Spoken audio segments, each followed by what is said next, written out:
পুরাতন মালদার ভাবুকে নবম শ্রেণীর আদিবাসী ছাত্রীর খুনের ঘটনায় গ্রেপ্তার করা হলো এক যুবককে। জানা গিয়েছে ধৃত যুবকের নাম জিতু মুর্মু, বয়স 21 বছর। ধৃত যুবকের বাড়ি খুন হওয়া ছাত্রীর বাড়ির এলাকাতেই। এদিকে ছাত্রীর দুঃসম্পর্কের কাকা হয় এই অভিযুক্ত।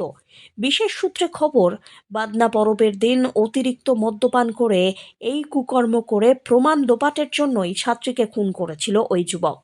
যুবককে ৩০২ এবং ২০১ নম্বর ধারায় মামলা রুজু করে মালদা জেলা আদালতে পাঠানো হয়। পাশাপাশি ৭ দিনের পুলিশি হেফাজতে নেওয়ার জন্য অনুরোধ জানানো হয়েছে। তবে পুলিশ সূত্রে খবর, এই কাণ্ডে তার সঙ্গে আরও কয়েকজন জড়িত, এমনটাই সন্দেহ করছে পুলিশ।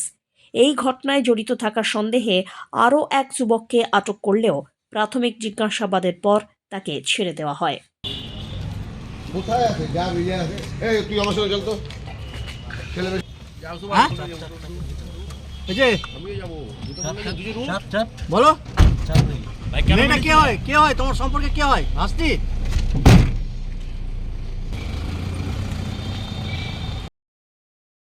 আপনি কি জায়গা কিনতে চান? তাহলে আর চিন্তা নেই।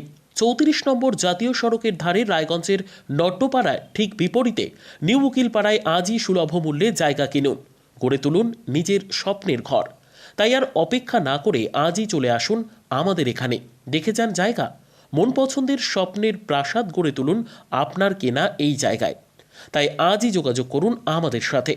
আমাদের ফোন নম্বর 8617827851, 6295828881, 8617033767। তাই আর দেরি নয়, আজই আসুন নিজের পছন্দের জায়গা কিনতে।